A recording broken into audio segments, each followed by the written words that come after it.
Language skills is listening, speaking, reading, writing. Listening semantic aspect of learning, semantic aspect of language होती है। Speaking phonetic aspect of language. Reading phonetic come graphic, and the writing is graphic aspect of language. Listening and reading होता है passive या receptive skills, बस हम उसको gain कर रहे हैं, उसमें हमारे कोई प्रोडक्शन नहीं है, कोई इन्वॉल्वमेंट नहीं है, बस सुन रहे हैं या पढ़ रहे हैं, ये रिसेप्टिव होता है, ये पैसिव होता है skills. But speaking and writing क्या होता है? एक्टिव, हम उसमें इन्वॉल्व हो रहे हैं, प्रोडक्टिव, कुछ प्रोड्यूस कर रहे हैं। एक्सप्रेसिव होते हैं, जब बोलते हैं तो हम एक्सप्रेस कर रहे होते हैं, राइटिंग में एक्सप्रेस कर रहे होते हैं, कुछ प्रोड्यूस कर रहे होते हैं, हमारा इन्वॉल्वमेंट होता है उसमें, तो एक्टिव हो गया। और ये जो LSRW है, ये सीक्वेंस ऑर्डर है, पहले लिसनिंग होगी, पहले सुनेंगे, फिर बोलेंगे, फिर पढ़ेंगे और फिर लिखेंगे, तो ये सीक्वेंस ऑर्डर होता है, सीक्वेंशियल ऑर्डर है और इंटीग्रेटेड मैनर में होती है। ये चारों एक दूसरे से रिलेटेड है, ऐसा नहीं कि सिर्फ लिसनिंग हो रही है, स्पीकिंग सिर्फ स्पीकिंग हो रही है, सिर्फ बोल रहे हैं। तो हम चारों के चारों रिलेटेड होते हैं, चारों जो लिसनिंग, स्पीकिंग, रीडिंग, राइटिंग सब एक साथ होती है, तो ये इंटीग्रेटेड है। LSRW में स्पीकिंग क्या है? स्पीकिंग हम कैसे जज करते हैं? तो फ्लुएंसी से, और राइटिंग एक्यूरेसी, और एक्यूरेसी कैसे आएगी? ग्रामर से। Listening and speaking are known as primary skills. Listening and speaking primary skills होता है। प्राइमरी स्किल्स बोलने के मतलब शुरू में हम यही सीखते हैं, बच्चे जो छोटे बच्चे हो तो वो सुनते हैं और बोलते हैं। दस this must be developed first, पहले डेवलप क्या होता है? तो लिसनिंग एंड स्पीकिंग, ये हमारे प्राइमरी स्किल्स है। तो बच्चे की शुरुआत कैसे होगी लैंग्वेज स्किल्स की? तो सुनने से और बोलने से। Reading and writing, reading and writing क्या है? रेनफोर्समेंट स्किल्स है, इसके बाद आता है। ये प्रेस करने से, इनकरेज करने से reading and writing skills improve होती है। लिसनिंग स्किल्स एक ओरल इनपुट है, मतलब ऑडिटरी है, सुनते हैं हम। इसमें एक सेंडर होता है, एक मैसेज होता है, एक रिसीवर होता है। एक बोलने वाला जो बोल रहा है, दूसरा उसने कुछ बोला हो, कोई मैसेज दिया होगा, और तीसरा रिसीवर जो सुन रहा है। अब इसमें क्या क्या चीज़ें आती है लिसनिंग स्किल्स में? तो स्पीच, रिदम, जो कुछ बोलने का जो तरीका होता है उसका रिदम, और प्रोनाउंसिएशन, EDC कैसे सीखा जाता है? By listening appropriate models. एक अप्रोप्रिएट मॉडल जिसका प्रोनाउंसिएशन, उसका स्पीच, उसका रिदम एक आइडल हो, रिदम, ये सारी चीज़ें बहुत अच्छा करता हो, तो एक अप्रोप्रिएट मॉडल से ये सारी सारी चीज़ें सीखनी चाहिए।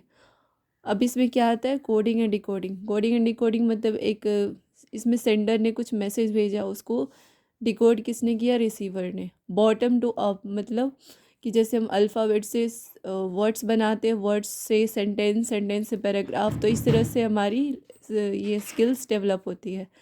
टॉप टू डाउन मतलब एक स्टोरी पढ़ा हमने, फिर उसके बाद उसके सारे कैरेक्टर के बारे में जाना, फिर उसमें क्या क्या छोटे छोटे जो इन्फॉर्मेशन, मतलब एक टॉप टू बॉटम। सबसे पहले क्या हुआ है कि स्टोरी पढ़ ली है, फिर उसके बाद उसके नीचे स्टोरी पढ़ के हमने ओवरऑल व्यू ले लिया, फिर उसके सारे सेंटेंसेस को हमने डिटेल से पढ़ा, फिर उसमें कैरेक्टर को देखा, फिर उसमें जो जो वर्ड्स हो रहे हैं यूज़, उसको देखा। तो ये क्या है? Top to down approach. Second है हमारा स्पीकिंग स्किल्स। स्पीकिंग स्किल्स एक प्रोडक्टिव और एक्सप्रेसिव स्किल होता है ओरल मोड में, मतलब बोलना होता है, एक प्रोडक्टिव या एक्सप्रेसिव स्किल है। ये फंडामेंटल टू ह्यूमन कम्युनिकेशन है, ये हम डेली लाइफ्स में यूज़ करते हैं स्पीकिंग स्किल्स को। स्पीकिंग सिचुएशन, स्पीकिंग सिचुएशन हो सकता है इंटरैक्टिव, मतलब जब दो लोग एक दूसरे से बात कर रहे हैं तो उसको क्या बोलते हैं? इंटरेक्शन। एक बोल रहा है, कोई दूसरा आंसर कर, फिर दूसरे ने कुछ पूछा तो पहला आंसर कर रहा है, तो ये एक इंटरैक्टिव सिचुएशन होता है। पार्शियल इंटरैक्टिव मतलब कि एक टीचर होता है, बहुत सारे उसके स्टूडेंट है, तो उसमें होता है पार्शियल इंटरैक्टिव। सारे कुछ बच्चे ने पूछा, टीचर ने उसका आंसर किया।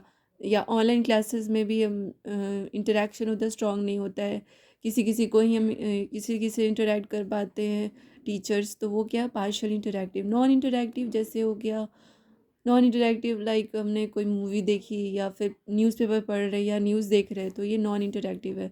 बस वहाँ से हमने इन्फॉर्मेशन लिया, हम यहाँ से कुछ भी पूछ नहीं सकते उससे, तो ये क्या होता है? Non interactive. अब आते हैं third, reading skills. Reading skills क्या है? एक रिसेप्टिव स्किल्स है, मतलब कुछ ना कुछ हम गेन कर रहे हैं, कुछ प्रोड्यूस नहीं कर रहे, तो रिसेप्टिव स्किल्स होता है in written form. Written form में एक रिसेप्टिव स्किल्स है।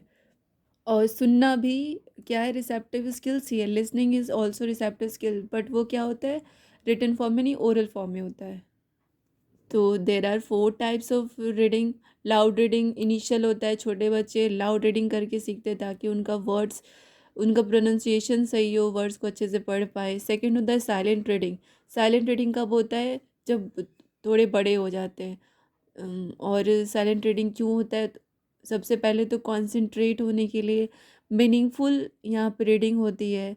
सारे जो भी हम चीज़ें पढ़ रहे हैं उसके सारे कंसेप्ट को जानने के लिए मीनिंगफुल रीडिंग होती है, कंसंट्रेशन के लिए होती है, और इसमें स्पीड ज़्यादा होता है लाउड रीडिंग से भी। इंटेंसिव इंटेंसिव रीडिंग क्या होती है, तो स्पेसिफिक डिटेल्स के लिए, वो जो भी पैराग्राफ दिया हुआ है या पैसेज दिया हुआ है या स्टोरी दी हुई है या कुछ भी हम पढ़ रहे हैं, किसी भी बुक को, मान लो फिज़िक्स की बुक पढ़ रहे हैं, तो उसके स्पेसिफिक डिटेल्स को जानने के लिए हम इंटेंसिव रीडिंग करते हैं। और स्लो रीडिंग होती है, अगर कोई चैप्टर पूरा पढ़ के हमें आंसर करना हुआ एमसीक्यू का, तो हम सारे डिटेल्स को अच्छे से पढ़ेंगे, तो एक स्लो रीडिंग होती है। और स्कैन करते हैं हम सारे के सारे इन्फॉर्मेशन को कि कहीं भी कुछ इंपॉर्टेंट छूट ना जाए। जैसे एसएसटी का चैप्टर पढ़ के बीच में कुछ 4-5 क्वेश्चन है और हमारा सारा आंसर इस पेज से आने वाला, तो हम इस पेज को अच्छे से सारे डिटेल्स को हम पढ़ेंगे, तो क्या होता है ये इंटेंसिव रीडिंग। एक्सटेंसिव रीडिंग क्या होती है, तो ये फास्ट होती है, ये पैसिव होती है, प्लीज़र के लिए पढ़ी जाती है। बस हमको जानना है कि हाँ इस बुक में या फिर इस स्टोरी में है क्या, तो हम बस ये फास्ट रीडिंग कर लेते हैं, पैसिव रीडिंग होती है। और क्या होता है, कोई डिटेल नहीं जानना होता है इसमें, और ना ही कोई स्कैनिंग की जाती है, बस एक प्लीज़र के लिए पढ़ा जाता है, ओवरव्यू ले लिया जाता है।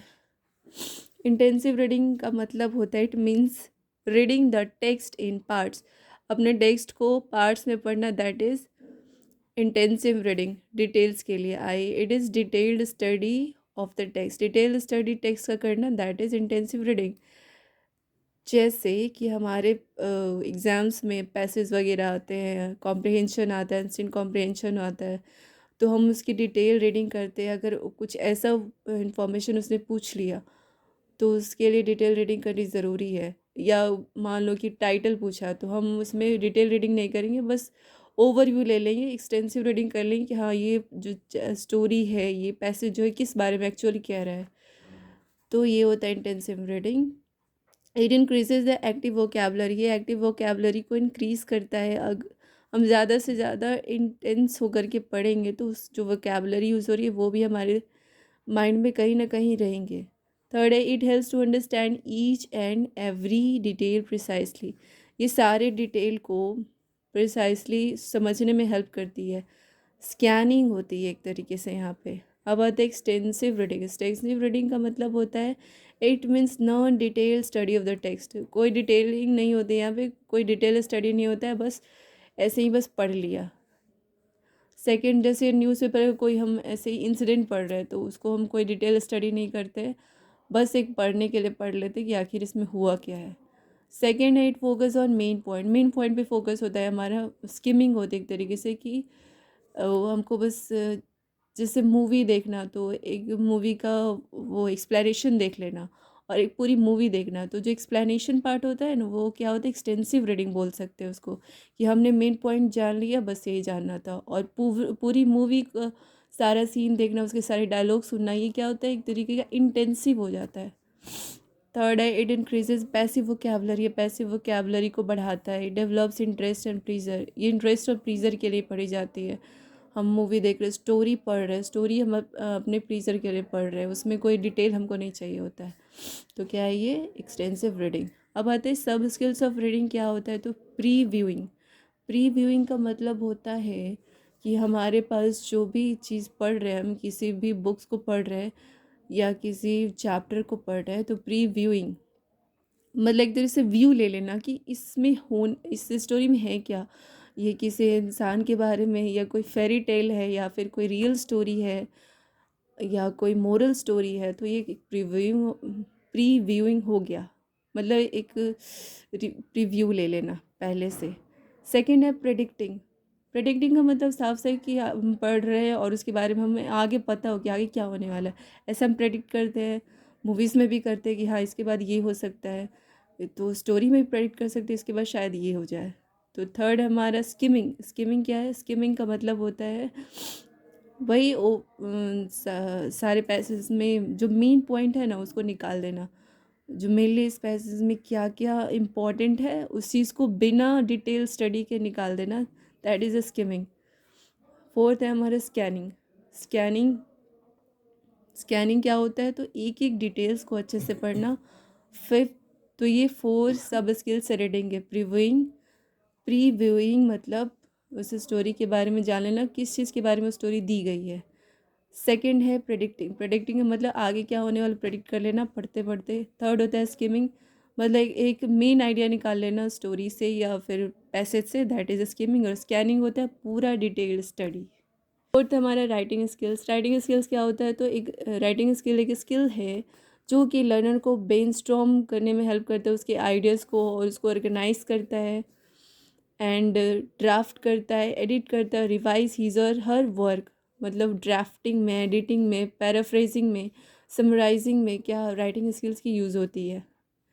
अब जो भी विचार आ रहे किसी के मन में तो अब उसके जो कुछ आइडियाज़ है उसको ऑर्गेनाइज करना, फिर एक ड्राफ्ट बनाना कि यहाँ पे ये इस तरह से सारी चीज़ें को हम लिख सकते हैं, एडिट करना अगर कुछ मिस्टेक हो रही है तो उसको रिवाइज करना अपने वर्क को, दैट इज़ राइटिंग स्किल्स। तो इसमें ड्राफ्टिंग आती है, एडिटिंग आती है, पैराफ्रेजिंग आती है। पैराफ्रेजिंग का मतलब होता है अगर आपने कोई कंसेप्ट, कोई थ्योरी या किसी की बायोग्राफी पढ़ी तो आपको अपने वर्ड्स में उसके बारे में लिखना है। जैसे स्टोरी पढ़ने के बाद क्वेश्चन आंसर होता है, तो समराइज क्वेश्चन आंसर दिया जाता है तो हम अपने वर्ड्स में लिखते हैं उसको, ना कि स्टोरी का कॉपी करके लिखते होते हैं। पैराफ्रेजिंग हो गया, ये समराइजिंग किसी पोएम को समराइज़ कर देना, किसी स्टोरी को समराइज़ कर देना। 2-3 पेज का स्टोरी है तो उसको कुछ वर्ड्स में उस स्टोरी का जो मेन पॉइंट है उसको लिख देना, तो वो क्या होता है? समराइजिंग।